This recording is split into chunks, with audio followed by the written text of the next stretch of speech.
Nice. So yeah, obviously the intention for this is a synthesis session. So the general idea there is to go back over the content over the last 3 or 4 months and just sort of tug on any loose threads. And just before we started the recording, I kind of mentioned that the thread that was jumping out at me was around this idea of authority.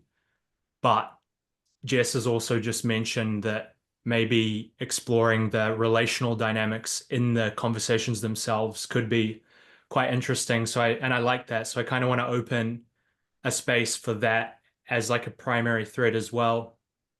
But I will start in the direction of authority because when I was I haven't watched all the videos, but a majority of them, and that really felt like it was this central theme running throughout. And it's a theme that it's obviously perennially relevant, but also just one, the times we're in culturally, and then also just personally, it's something that I don't have as much clarity around it as I would like. And so I was kind of feeling like a general intention to sharpen my and our discernment around authority in a very general sense, but particularly kind of being in a time of change and a time where sort of paradigms are crumbling and new things are trying to be born. I feel like the question of authority does really shine through in those moments.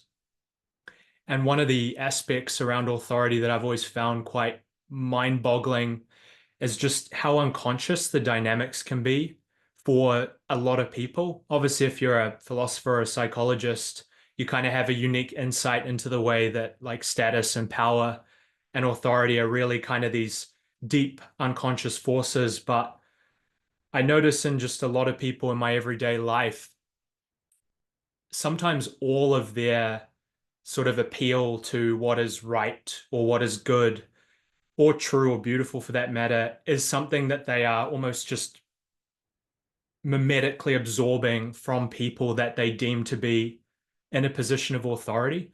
So I find it really radical in that sense. I was just before this reflecting on this documentary I saw a long time ago as an example. And it was basically this guy who would call up these fast food chains and say he was the police, so appealing to authority.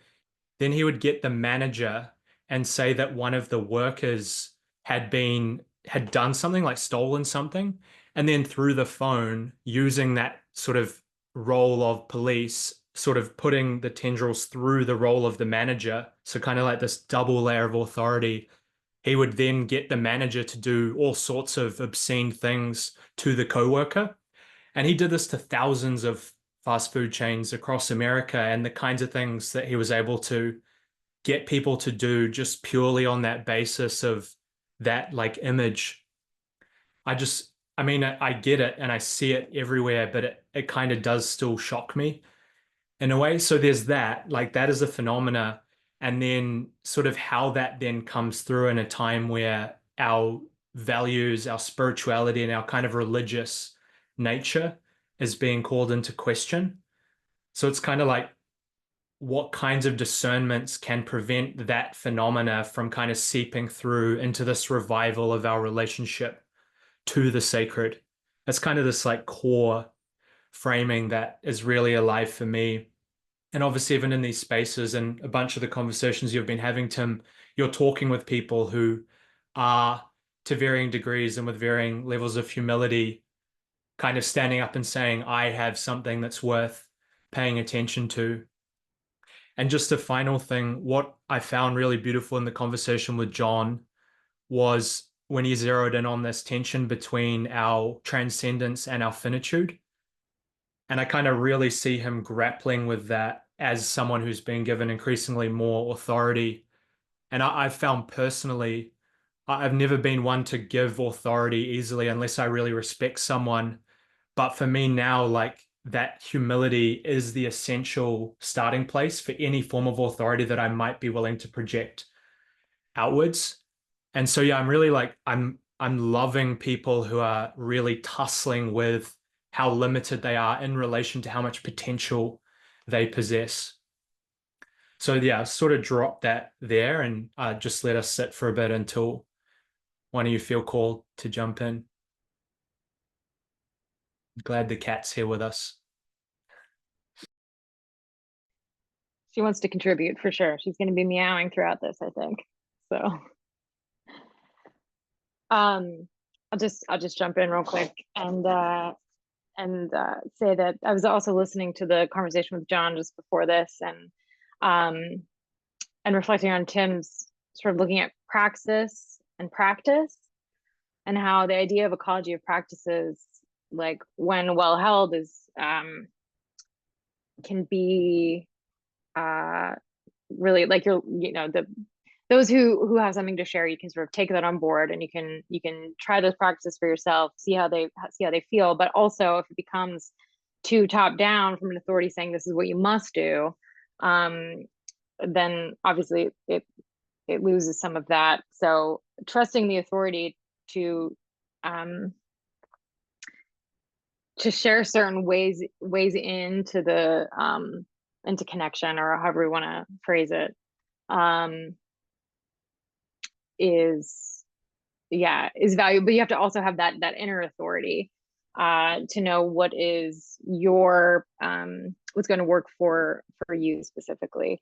I don't know, that just caught me, because it's kind of those dynamics of here's what you should do, rather than here's how you should approach what you do, or that more internal. I think that's an important distinction there. Yeah. Yeah, thanks, guys. Yeah, I mean, I felt John Vervaeke in that dialogue modeled a healthy way of relating to challenge. We were sort of speaking at an abstract level about the reality of the necessity of that challenge as well. And so there was, in that sense, a kind of protected place of mutual inquiry that was also binding us together, which is to say we were careful not to be stuck in the, let's say, the finitude, the actuality of the sense we might have about each other, or I might have about John's work, but nevertheless to recognize it as a concrete example of something which still is relating with something much greater than itself, wanting to be in service of supporting people into genuine participation and transformation in life, which isn't to be pre-written in some important sense, but what is it to create or support, in John's case, an ecology of practices that help people cultivate the skills. He obviously has a tremendous interest in wisdom and self-correction and all these types of things, to live more wisely, to be able to act more wisely. Now, that would be somewhat of a reduction, but probably a fairly accurate one. And so part of the tension there, as I remember it, speaks to the difficulty in cultivating trust around what set of practices might be sufficient to orient my energy toward undertaking, particularly what containers, relational containers, projects in general, are sufficient to house those ecology of practices. Is there something about the mess, I believe I probably used that language, that sort of pre-exists those carefully formulated practices that nevertheless we encounter in order to then form the kinds of relationships and learn what maybe is required in order to set up those practices. And so at some point, we do come to a place where, of course, we meet authority and need to trust it, whether as kids or as adults. There's so many things and there's so much complexity. And so to be able to accept without verifying in some epistemic way becomes necessary. And yet, well, what is it to open up those questions as to verification, should for whatever reason our intuition suggest to us that we ought not just accept what's being asked of us? And, you know, that does open us back to the radicality of relating to authority, particularly in the context of constraints on time and energy.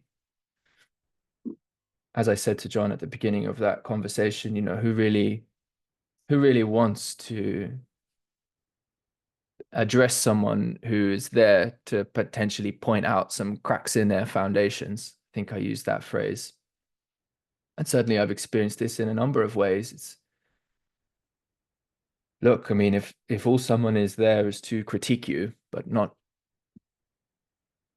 align themselves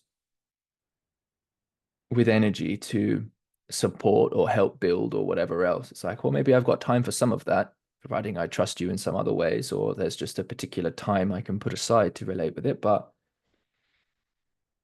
there's clearly a sense in which not all critique, whenever, wherever, relational contact, trust be damned, should be welcome. Of course not.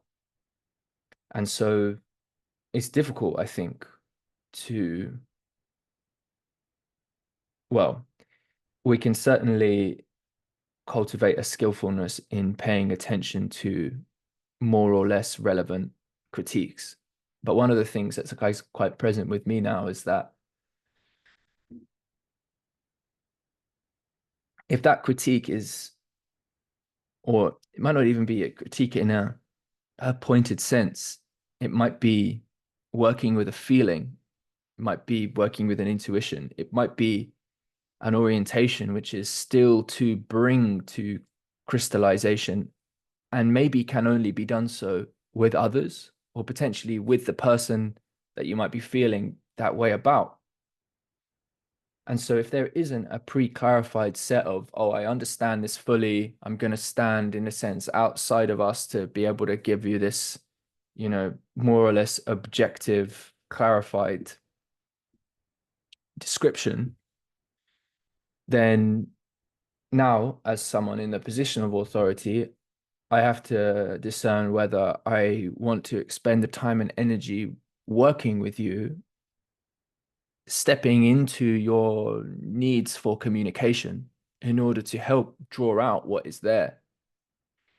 Now, that opens up something as well, which is various biases about the mode of communication itself and the mode of the praxis that is welcome to participate in.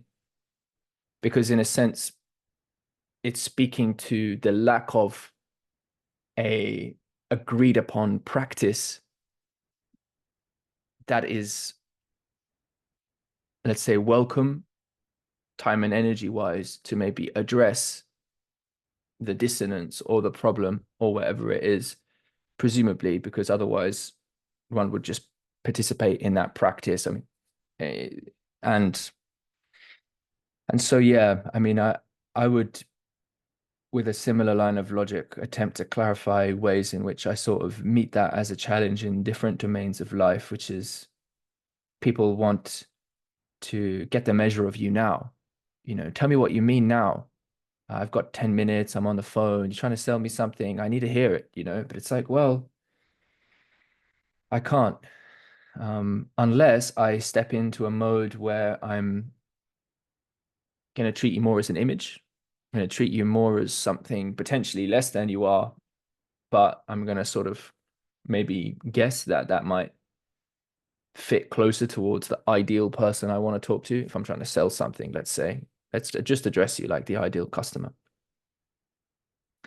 So I think a lot of this stuff brings in questions of influence and and authorities for sure really bound up with that, and their time and energy people have on both sides of that equation matters a lot. And I have no easy answers to it, that's for sure.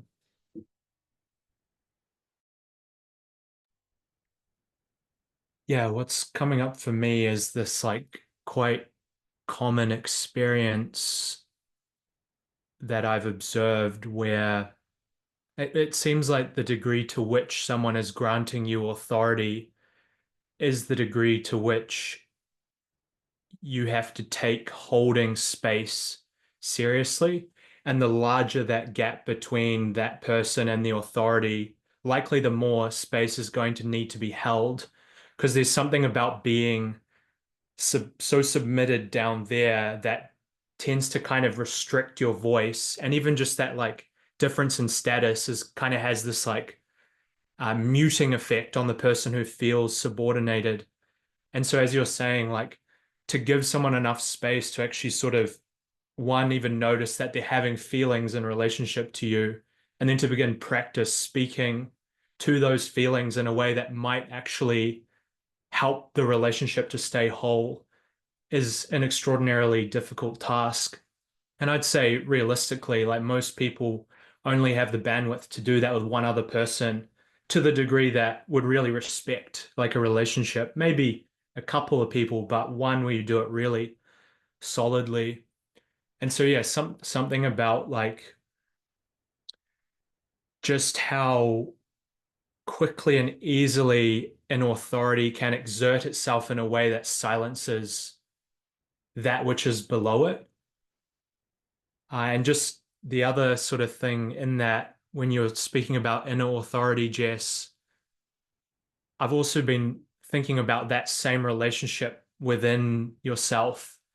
And maybe we could sort of invoke like the Jungian notions of the self and the ego, or kind of like the self in relation to all these different parts or archetypes.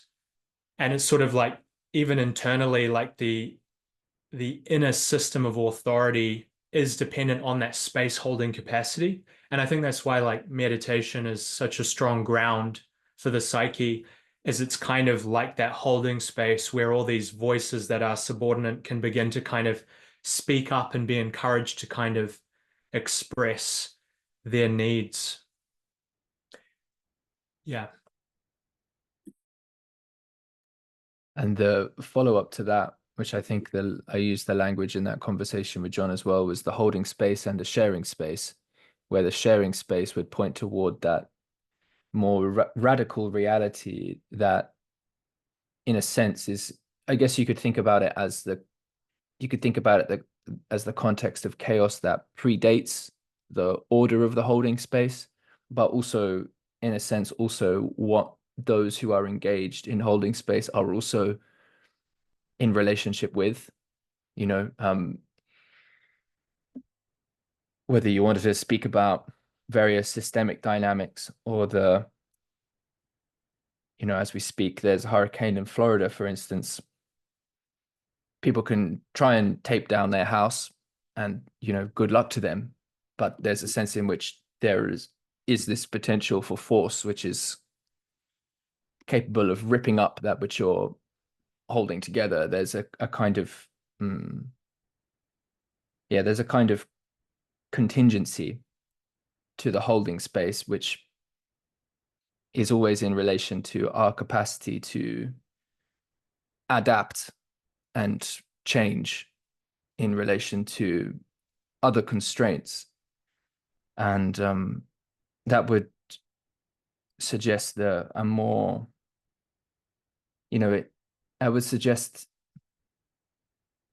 well, it's kind of the story with the open-ended page. Life as an open-ended page, rather than us three here together being contained in a book that's already written. I'm reading a book right now, and those characters are rather held together. Now, of course, we could relate to them and speak about them and what have you. In a sense, they're all held in terms of their textual representation in the context of the author's space. Interestingly, it is curious how they're offered then into a context in which they influence and otherwise participate in something more broadly. You know, and so even then there's a sharing, but I think to look at the challenges we face with aspects of more fundamentalist religion and how religious figures can be interpreted or related to. Yeah, it's a curious thing about whether or not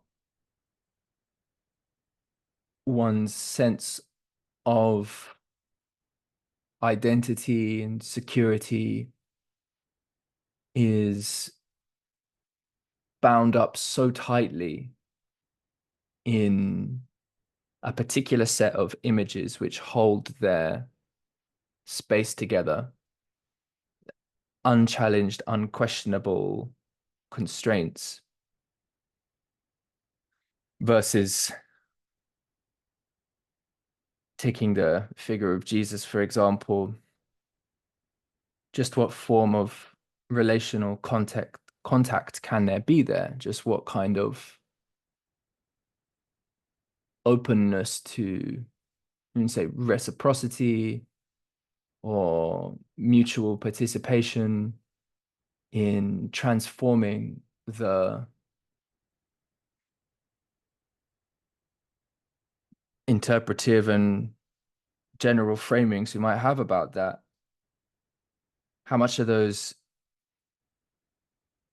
constraints are coming from something more limited in the sense of the human, in a way that comes eventually to pull the wool over our eyes to our detriment? How much are those constraints just in their governing and their enabling, just in their containing and their connecting, to use the synonyms that Dave Snowden uses around those notions of constraint? So, yeah, I don't know how well I made that distinction there, really, but it does seem to me that if we look at, for instance, a number of the world's religions today, it's unlikely that we're going to see any one of them succeed in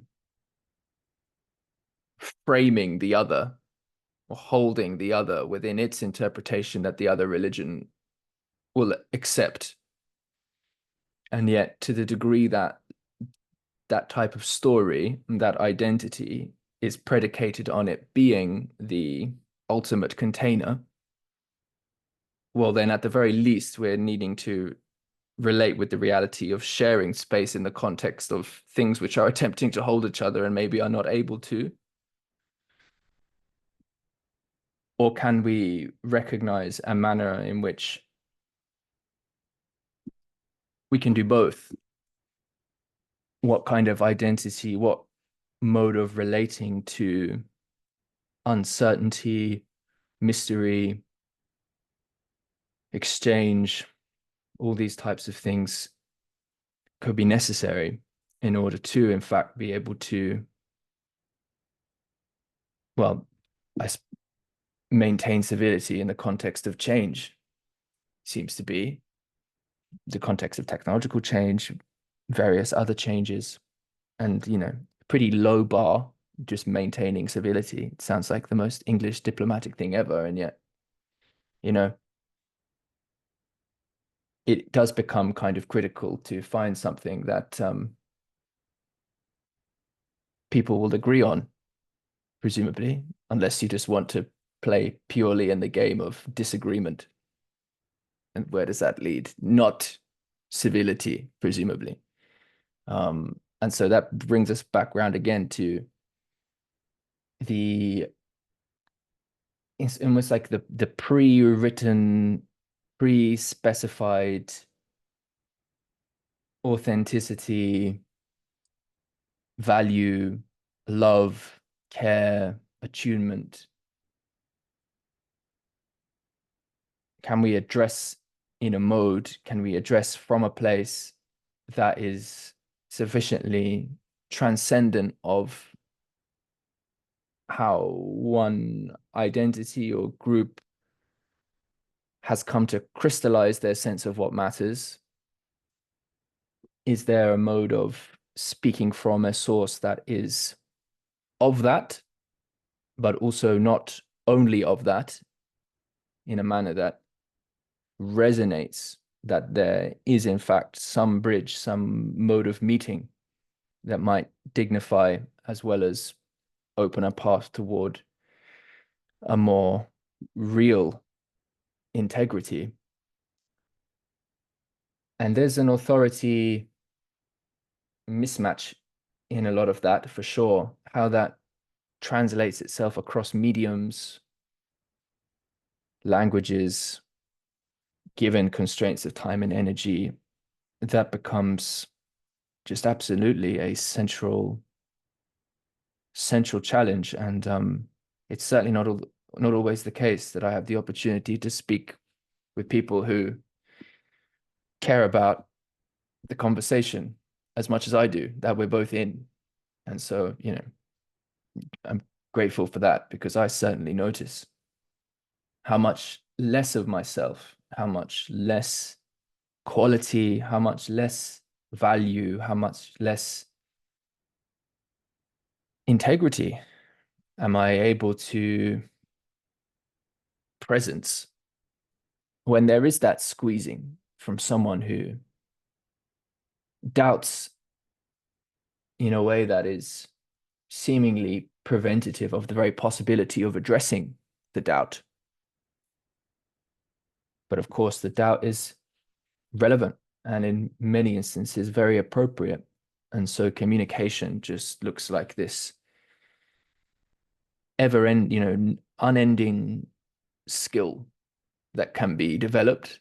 And I'm forever recognizing, oh, damn, that's a long way to go, seriously impotent.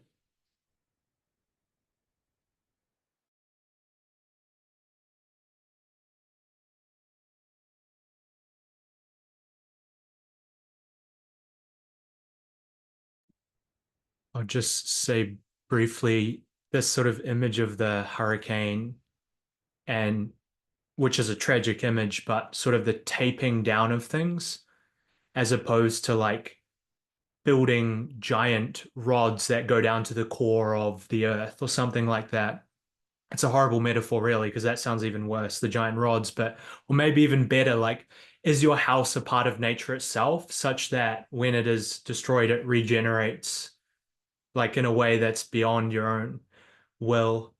And that, like, you feel that, right? When someone's is exerting their authority, there's a sense of instability. If you're really attuned to that, it's like they're asserting it because they know that it's tape that's holding that structure together. Whereas when you have faith in the like self-regenerating qualities of your own sort of belief, you allow it to have holes poked into it, kind of in the awareness that nature gets stronger as it's challenged and as it's put under tension. But yeah, I'm wondering, Jess, like in this question of kind of verifying authority, what's that sort of been like for you personally? Which I know is it's like a really big question, but how do you actually go about that? And like when you're listening to these conversations, is there kind of like even viscerally, are you doing like a sort of, what kind of discernment are you doing?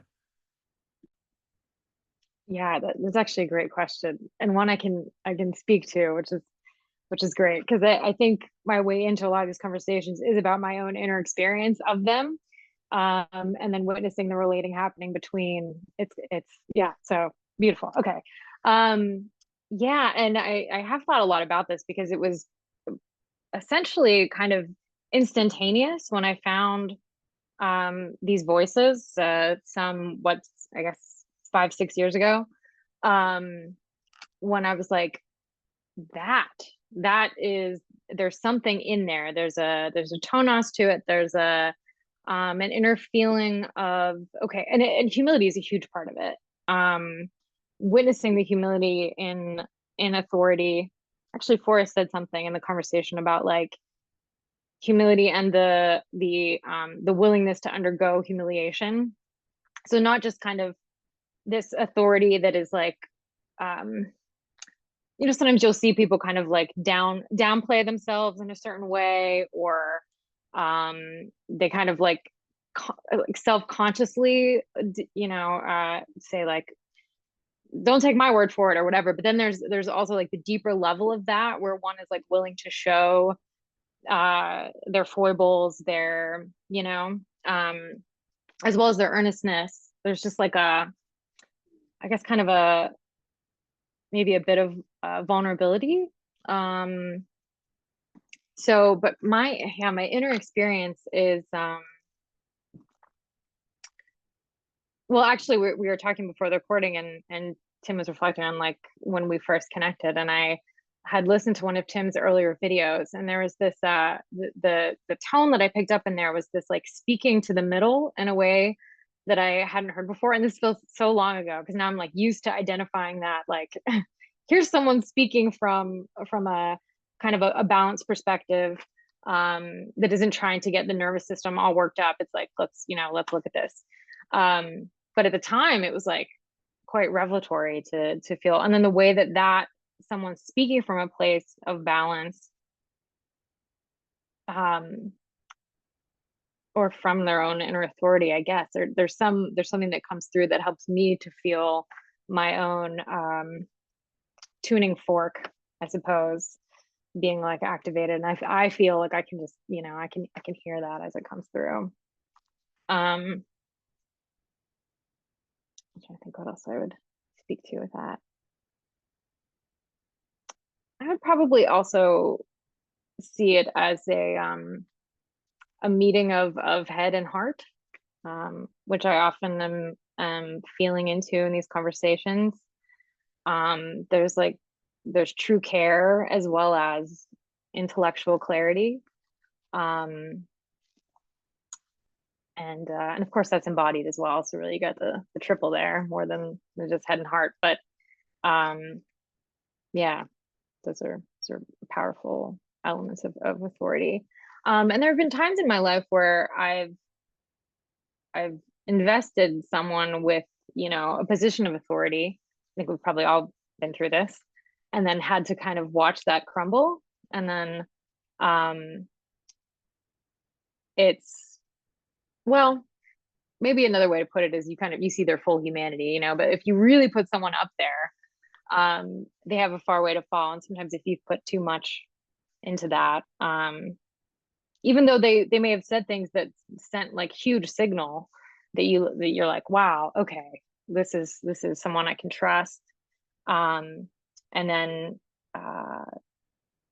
that maybe isn't continued, or it isn't withheld over or upheld over time.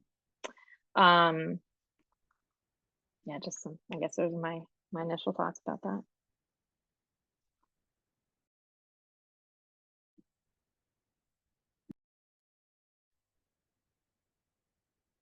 Yeah. So one of the things I'm picking up on there would move me at least into reckoning with the reality of deception and manipulation, but to speak about it in a just way as well as its unjust way. For instance, I suppose like a funny example being Christmas, right? Father Christmas eventually, between, I don't know, the ages of 4 and 8, depending on how long you like to squeeze out the presents. So the joke goes, do you eventually learn that it turns out it was your parents, right? Or your uncle or someone else coming around. Father Christmas wasn't fitting through that chimney, which you knew wasn't possible because he didn't even have a chimney. And yeah, okay, so we're happy to tell those. All right. And maybe we're happy to tell lots of those. And okay, it turns out maybe it's not about that sort of top line basic description. It was about something else. There was a different thread of meaning that was deeply valuable in the context of binding in care while we're learning various lessons. Okay, and we're learning how to connect and become more conscious of things around us. All the many different layers of story. I often mention this as probably the main thing I would say that Jonathan Pajot some years ago really brought out in his teaching of the value of Christianity, but religion in general and story in general. And others have, of course, spoken to this, which is I use the word polysemy of meaning, just meaning the many meanings, the many connected meanings in a story. We go watch Shrek, and there's something for the kids, there's something for the teenagers, there's something for the adults. And maybe they're not attuning to exactly the same things in terms of the interpretation, but they all fit together and multiple meanings sort of happening at once. And so there's, in a sense, a more complex understanding available to perhaps the adult in this case, or maybe the director, that there isn't for the children, and yet there's potentially something equally as rich, just as deep, just as connected to value and our journey with it. Okay, so it wouldn't be fair to call that the same sort of deception as my purposefully distorting the communication between us so that uh, while you were starving, I led you to believe that the food was somewhere else, and then you wasted your energy trying to get it. It turned out it wasn't there. One of my experiences at a festival once, and I've told this a few times as well before, it struck me as a particularly profound thing. It's like, uh, don't take someone's water bottle and place it somewhere where they don't know where it is on purpose, something like that. Now, these are festivals, basically in the desert in Australia, so that has a real, like, obviously significance to it. Now, really, what I was resonating with was something possibly you know, slightly deeper at the level of spirit, at the level of treatment of the channel by which, or the process by which someone reconnects to themselves, finds their way home, finds their way back to that which nourishes them. And so a really dark kind of perversion would be to apply a kind of distorting, disruptive, breaking force to that very, whether you want to say muscle or circulatory process, or whatever the process is that is attempting to build its strength to actually meet the world. That there's something of this, the return of the expansion and the contraction, the capacity to breathe, drink, do the very basics of building up that inner authorship and going for that and sowing seeds of distrust, sowing seeds of doubt.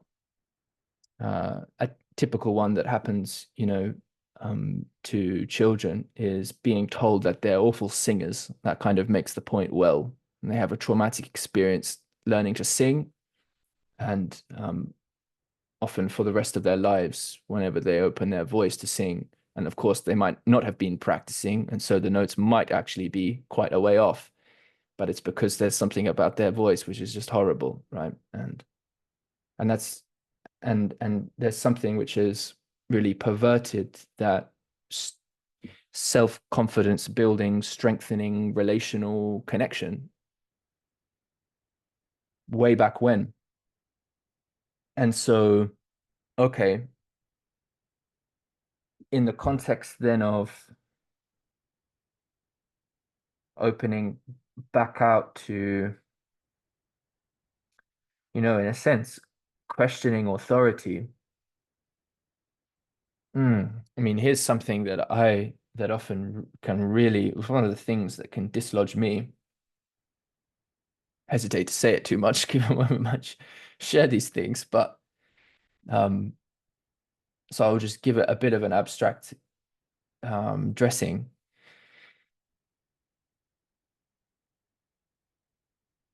If I have ignorantly mistreated somebody and then come to learn of my ignorance, yes, I will feel that. Now, sometimes, let's say I haven't actually mistreated the person. There might be a perception of someone else that I spoke too much or did whatever else. Because I care so much about it, and I'm feeling I've been called back to a place of perception that seems like it's really disrupted my flow. Maybe I've mistreated somebody about something in a way that I really care about, right? How do I assess that? Well, maybe you can speak to the person, you can do various things, but it's very easy to notice the ways that part of me wants to go, oh, no, I didn't. It would be so much easier if I hadn't, after all. And maybe sometimes I haven't. And isn't that just the interesting thing? It's how much, again, to welcome someone in to the processes of your own self-deception or not. I think in the context of the digital era we're in, and I think this is why it's so on the pulse for network philosophy, is that how we relate to these processes, let's just say self-correction, as a wiser process of communication, learning, becoming, all these types of things, really has to take seriously the membranes and relational connections that are aware enough and care enough about the challenge of addressing these types of things and actually prioritize the energy as a matter of sort of on the pulse. You could even think about it as philosophical necessity in terms of that being a process of seeking a kind of understanding that could be more helpful in terms of supporting lives to be lived. Well, that looks a lot different to the type of,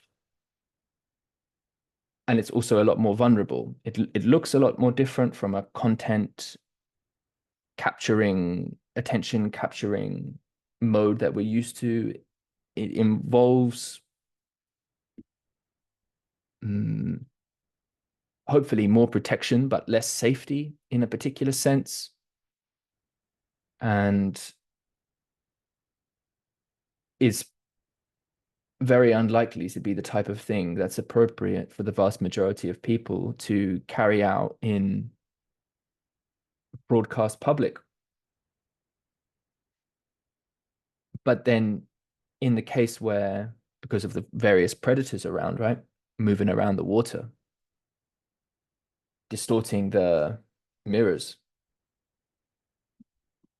But we live in a context where the broadcast communication and sharing that signal so broadly is ridiculously relevant and powerful, and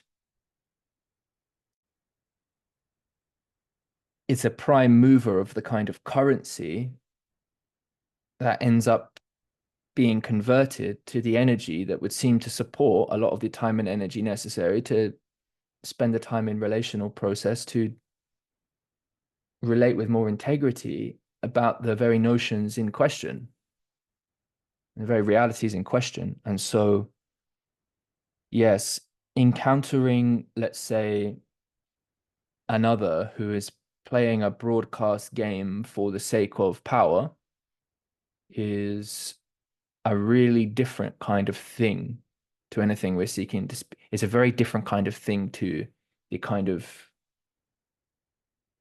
self-correction processes, wiser processes we're speaking about here. But then we have to ask, given the reality of some of these power dynamics, what does a self-correction process for society look like in that context? I don't think the anti-debate is going to do it. I'll put it like that, because the people really debating the things and moving sway of public opinion when it comes to war and what have you, they really care about being on one side or the other, or at least they claim to, and they certainly do. So yeah, how to cultivate trust in context of war is a lot of what this ends up looking like, and that could be the neurosis in the context of war within oneself, or a kind of war in an intimate relationship, or the difference there, and then more broadly. And it seems like it's a final thing I'll say. It's just that, well, clearly these things are connected. What are those connections? Slightly less clear about those, but individual, family, community, culture, somehow it would seem to me, in order to tend to the strengthening of the integrity of the relationships in any one of those levels, let's say, must involve an appropriate amount of energy and care toward the kind of participation in the processes that connect those levels as well. Otherwise, there's too much of a cloistering, too much of a bubbling, pulling the wool over the eyes. And it would seem to me that in some critical ways, it's in the interests of power to prevent the kinds of participation that allow some of those things to start being connected in various ways. And how we go about navigating that, just, is what I would say is one of the deep threads that's always been core to this work and remains core to it. Yeah.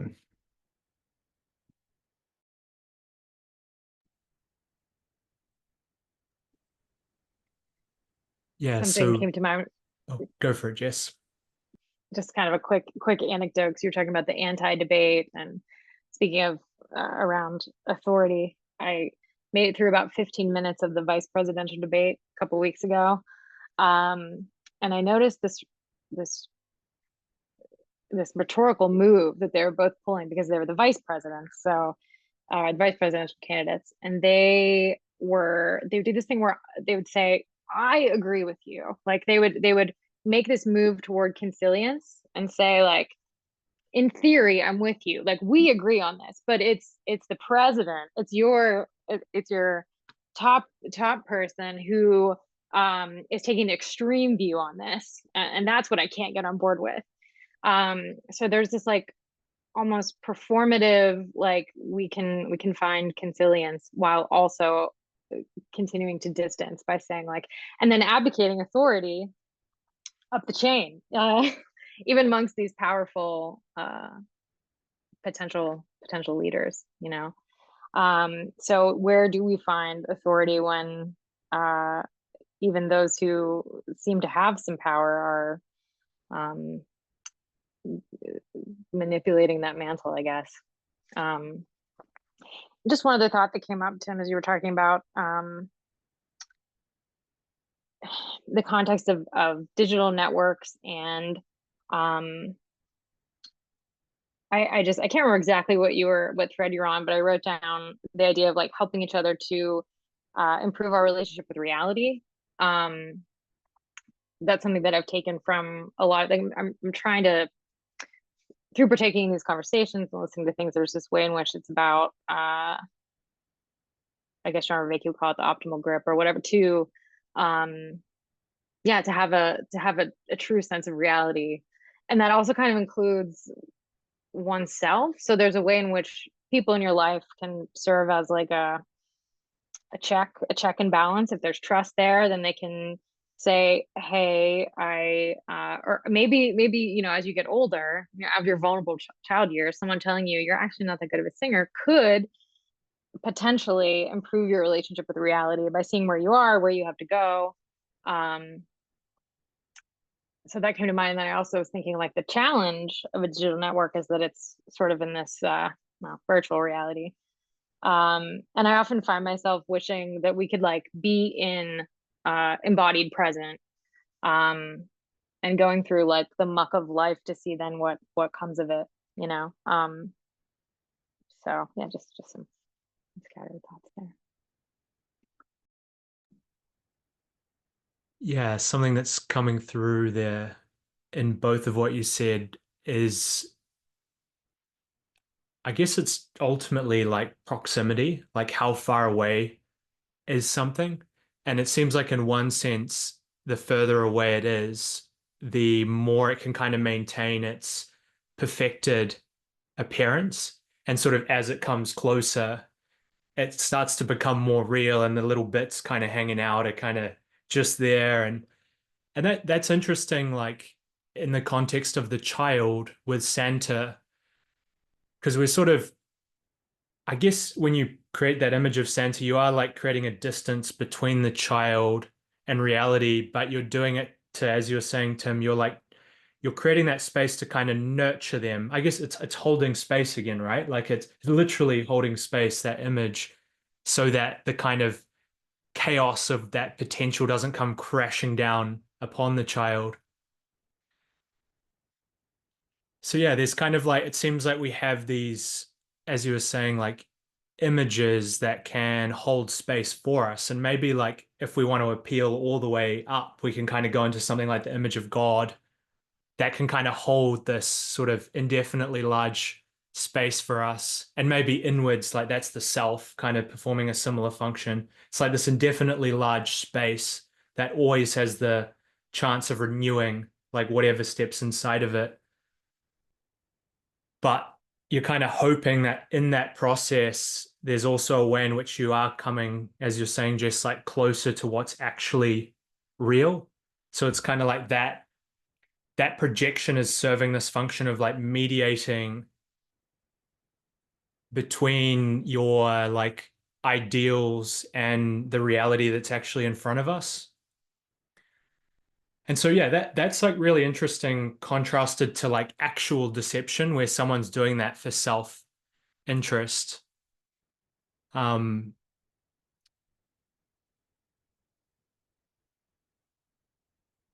yeah, and it seems like so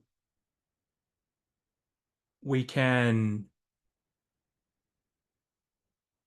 we are deceived to the degree to which we have these unmet needs for those perfect images, and people can kind of like weaponize those to lure us into a space that we wouldn't otherwise go.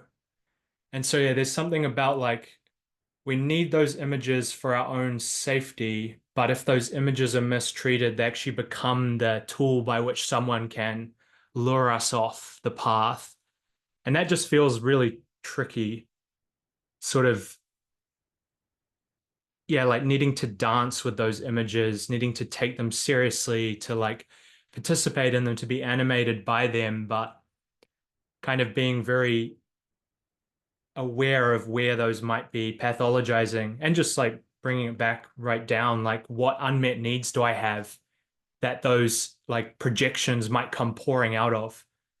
And that's kind of something that I feel like really stood out to me sort of growing up, was just that process of like, as you were saying, just projecting out one of those images onto someone, and not necessarily someone who was manipulating, but just like a human, a real human. And then slowly, as I get closer to them, just watching that image kind of crumble. And if there's enough support in that process, that's actually really transformative, because I'm kind of like having that image transformed in real time, and that image is getting closer to my lived world. by it crumbling on someone, but kind of like then maybe, yeah, I'm also kind of seeing the reality in that in them as well as it crumbles.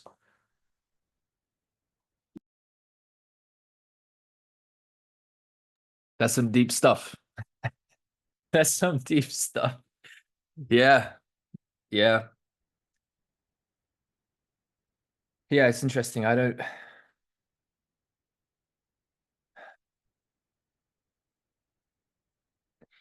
yeah,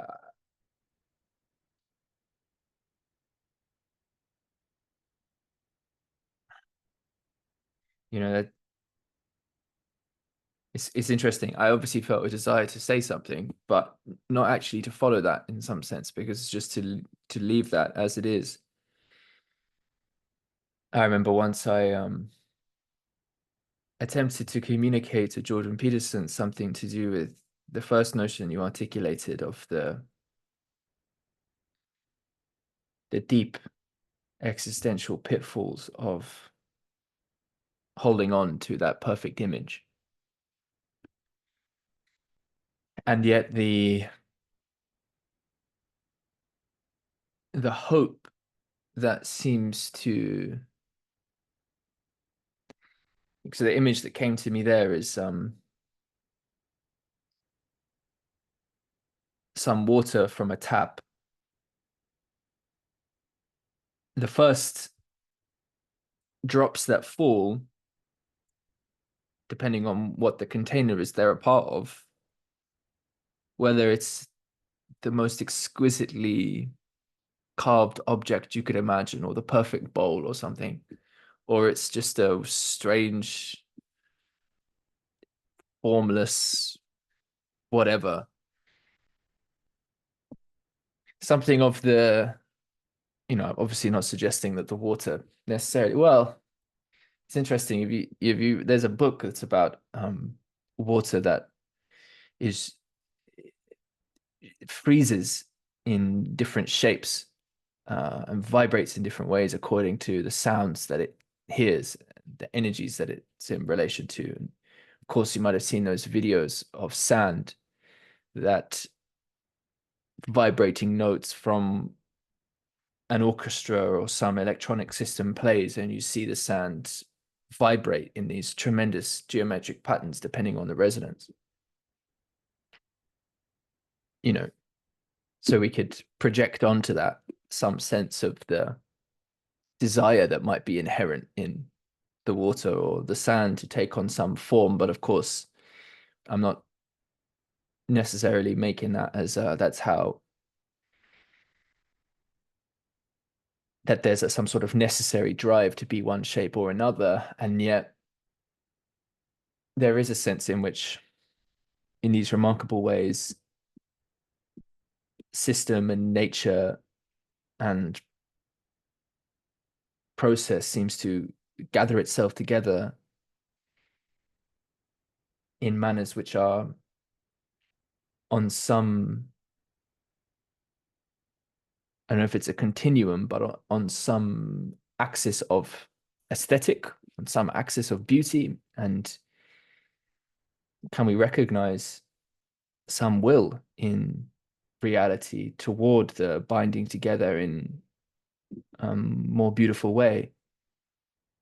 How much of that is a projected story that's holding on to this too fixed image of perfection?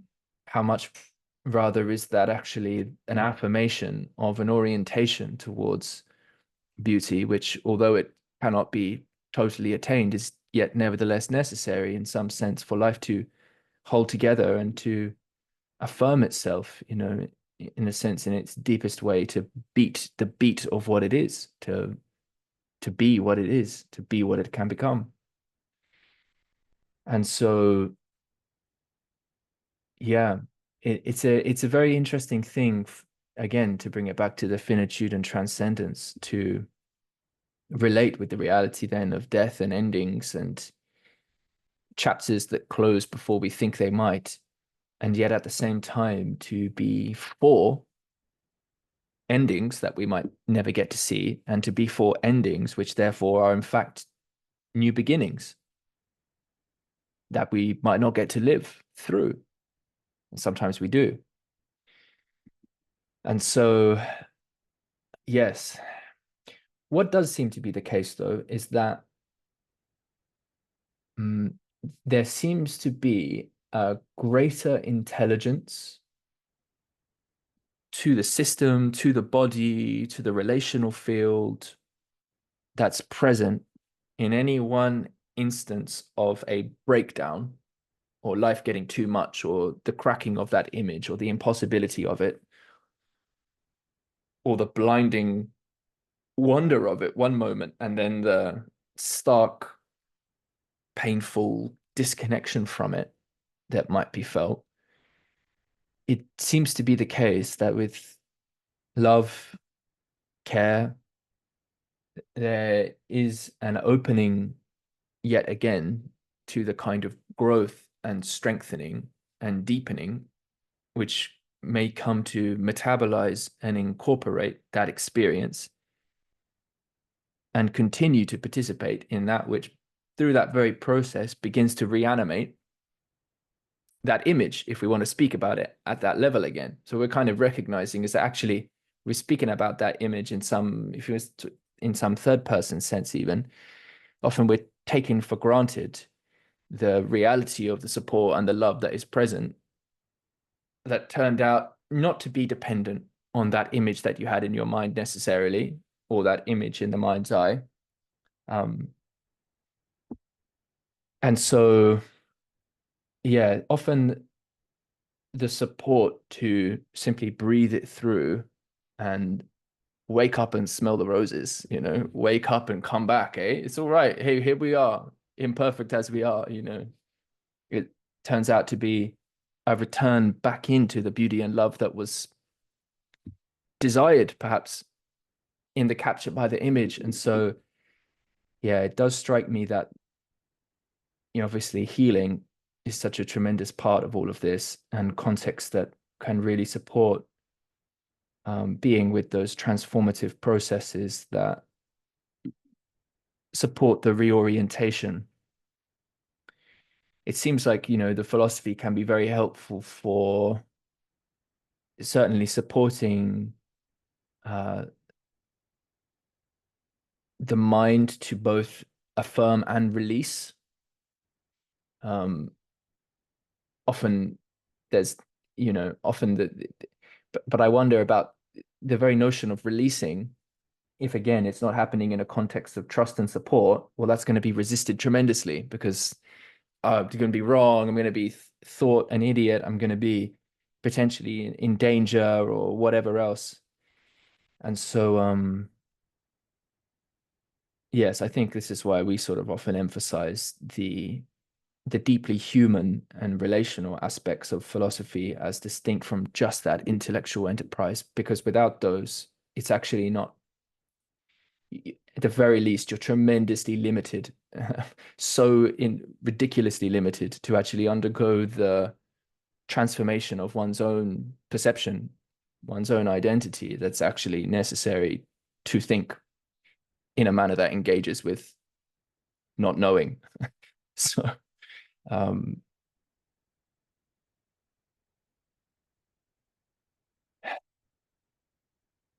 and just to add in that final bit of spice, it nevertheless seems to be the case that in the context of broadcast and politics and ideology, that the top line images, stories, promises around which we bind become very important.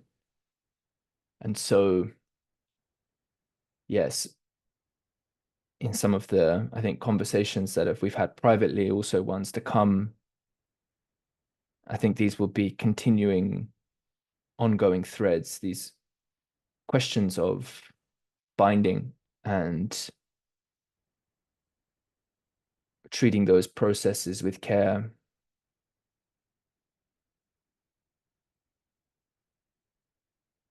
Yeah, we could go on. But anyway, that's my attempt to follow some of those themes that you guys brought through there.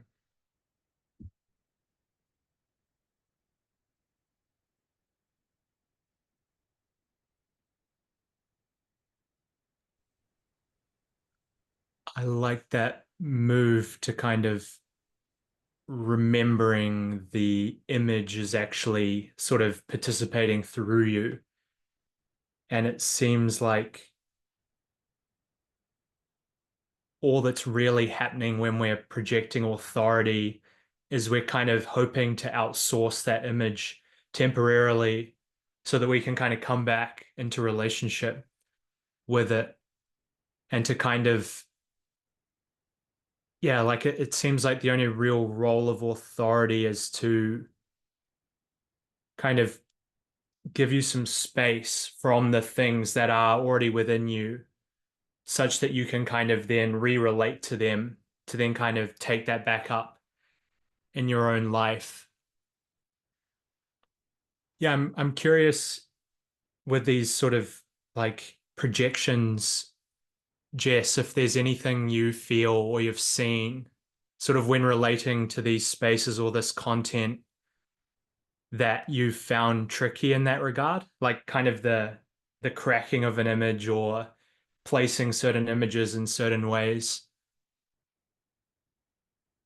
Like I feel like this kind of, for me, there was this quite rapid movement at a certain period of my life where I'd kind of project that image and then very quickly discover that it wouldn't hold. And then I'd find the next sort of form. And that it was funny kind of doing that in the liminal web because there did seem to be this gradient of like complexity of thought. And then you get to like Forest Landry and you project that image and then it breaks and it's like, oh, fuck. There's probably nowhere else to put that now. So it's, and I hold Forrest in a lot of high regard and respect, which is why I use him as the example there. But there is that kind of funny, like crashing back down. But yeah, just to put it back to I you still in have that to way. live my life. I still have to live my life. God damn it.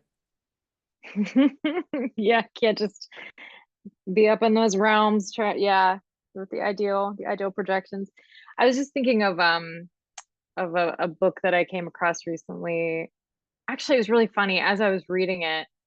uh OG Rose like brought it up in you know how this stuff happens. OG Rose brought it up in a conversation that you guys were having. I was like, yep, okay, there's that book. It's Inner Gold by Robert Johnson. It may have been a different Robert Johnson book that he was referencing, but in any case, sort of this idea that when projecting certain attributes or ideal states onto another, it's like a way of not taking responsibility for that same phenomenon within oneself, um or those same qualities, because sometimes they hold a certain because I mean I think once you reach a point where you do have authority, or you're holding something, then there's like almost an imperative for that to well, to be held, and then also to be um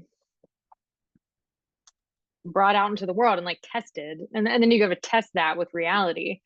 um and sometimes it's just easier to have someone else hold it, so that you don't have to then go through the whatever it takes to to do that and then discover whether or not you actually uh have it. But a lot of times you do have it, but just are in some ways um reluctant to share it. And he talked about in therapeutic process, like he would actually do a ritual of, like, he would be realizing that he as the psychotherapist would be he's a Jungian, and he was holding people's gold, and so he would do the process of giving it back to them, like ritually. And then people would describe the actually being like, I don't know if I take it, what if you take it back again? There's just sort of this interesting relationship with it. So yeah, to the question of when the cracks show, yeah, I have had that experience. And yeah, it's much like you described, Tom. It's like you're like, oh wait, yeah, we're all just human beings here. And then it breaks through to something that's more yeah, just more human, more real, and then one's own shortcomings or whatever in relation to whatever that is. Yeah, for me it's definitely, when it comes to quality and clarity of expression, I just admire that so much that sometimes it's like I mistake that, or I equate that too tightly with a whole bunch of other qualities that may or may not be there. So where am I going with that? Yeah. So a bit of like almost like discomfort. Like I don't want to, maybe I can explain that away, or I can, and then a acceptance, and then an inner acceptance as well that follows from it. Interestingly, quite different. I was referencing earlier some situations from, my non-digital life. Different with the digital, because I think there's, with that gap, there's more of a projection that can be received, I think, as well as these being like people that I would not come in contact with in my real life, who have really done a lot. They've obviously done inner work, they've done outer work. They are, I think, legitimately in a position of authority that I wouldn't normally come across, I think.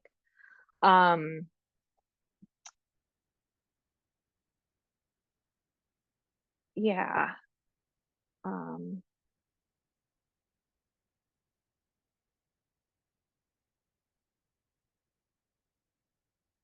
I think that about covers it. Nothing else is immediately bubbling up. So, Well, would an onward movement for that, am I right in picking up a connection which you might not have explicitly spoken to, but in a sense, even though people that you might meet online could be representative of real authority in some important ways, the potential disconnection they might have to context on the ground for you would recognize very much that your lookout, your local proximal ecology isn't theirs, and therefore any proclamations they might make too quickly, well, big pinch of salt, because actually you're not on the ground here, and that matters. And actually there's a lot of real richness in the immediate relational sense that I'm navigating, which actually I need to make sure that I'm stepping into my own authorship for here, and I can only appeal to so much. And yeah, I mean that's part of what I'm hearing there.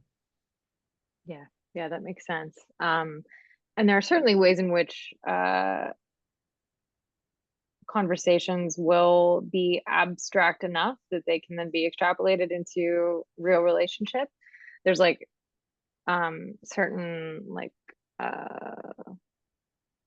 almost like pull quotes, like there's certain things that just kind of they stick in there, almost like a line of poetry, and that can then, that can then be brought out relationally, without the words necessarily, but rather the kind of like the feeling tone that those words evoke. Like, love is that which enables choice. Big one for me. Before I even really knew Forrest's work, like I heard that, and it was in there, and then it was brought out relationally. He doesn't need to know my life context for me to know that that is relevant. Also, my AirPods are about to die. But Also relevant. yeah, let me Yeah. Well, no, yeah, I hear you there. There's something important about, again, how we treat the universal and the abstract in relation to the particular, in relation to the concrete, which has been part of this, and is maybe something which I would like to talk about again, perhaps in the context of the various ways we can be perceived and projected on the context of masculine and feminine energies, all these types of things, which I've experienced over the years, be part of some future conversations, I think, there as well, because there do seem to be different archetypal ways that different types of people like to receive information, like to enter a relationship, desire in order to feel the kind of intimacy appropriate to open, and others which desire something which looks maybe a little bit more abstract, that might be potentially closing and dissuading for some, which for them is kind of necessary to build that sense of protection and security in order to then share some things which are personal.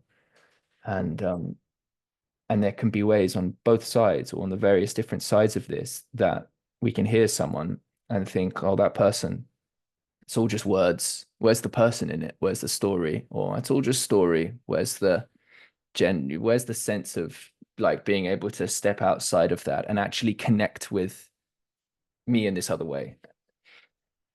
So yeah, it is funny to me because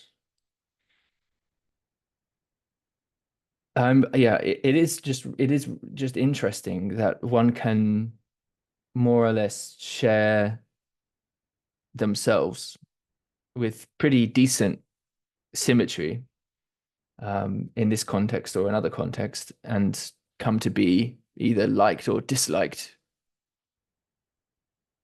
And there's just a funniness to it, being in tune in one context and absurd out of tune in the other. Yeah, how much to even attempt to change in relation to that, how much to attempt to come into tune or not, is something I'm often experiencing as well. But in a sense, what we're kind of wondering about is, again, what is it to step beyond boundaries and seek communication in some contexts that otherwise might not be, well, that might be really important to. And so, we come about these tensions again and again. Anyway, and to that end, I'm grateful for the opportunity to be in this conversation with you guys and to be able to share it in the whatever limited way we do, maybe to the new Voicecraft Network channel, to the mailing list. Yeah, I believe it will meet some people there that will hold it well. And it's still the effort to be able to share invitations that allow sort of multiple points of contact and perception, so that the sense of integrity and a context to attune to and discern whether or not one wants to step in continues to feel very, very important. And beyond that, lovely way to spend a birthday morning. So I appreciate you both. Yeah, happy birthday. Are we thinking of landing here? I don't know how long we said we'd be going for, but yes, we scheduled this until 5 minutes ago. okay. And so if you have any closing thoughts to share, that would be awesome. And Jess too. I'll drop some. Yeah, actually, Jess, you go for it first, and then I can say a final thing or two. Honestly, just feeling gratitude for the conversation and for being able to witness the continued process that is Voicecraft, yeah, just leave it there.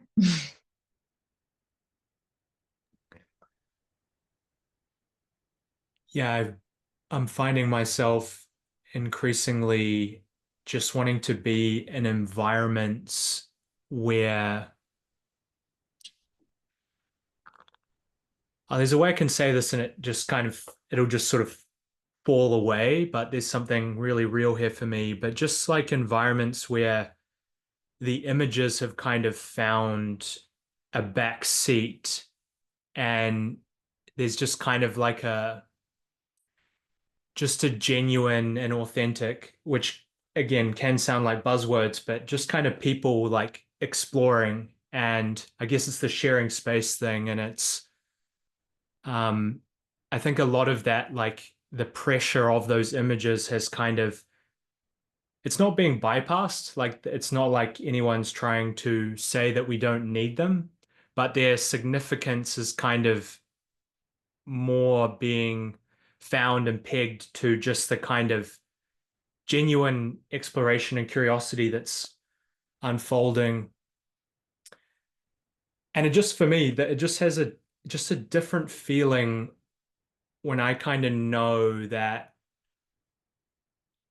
and maybe some of this is just something that is arrived at within yourself, and then you can kind of hold that as a projection onto other people, but just sort of knowing that that end kind of goal of those images is kind of no longer the thing that's hanging over the space.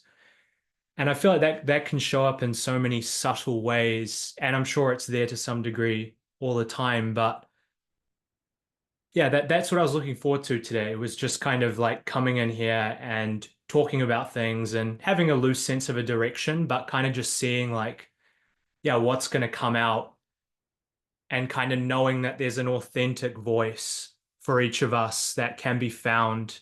And it doesn't, like, it's very naturally inspired. It doesn't really need to be, um, yeah, it's very kind of organic in the way it comes through. And I just more and more that's becoming the core attractive for me with conversation and creativity is just like, where is that thing? And like what's pulling me away from it in any given moment, which is a lot of things. Like there's a lot of forces pulling on that. And one of them is authority, sort of like, who am I and who am I to say that? And who are they to say that? But yeah, underneath that, there is that kind of just very like fluid, natural process. Um, so yeah, it's a long-winded way of saying I appreciate you guys and I look forward to doing more of this. Yeah, 100%. Authenticity beyond the buzzword and authority beyond the buzzword, you know. It's yeah, authenticity beyond the buzzword. All right, we'll finish it there.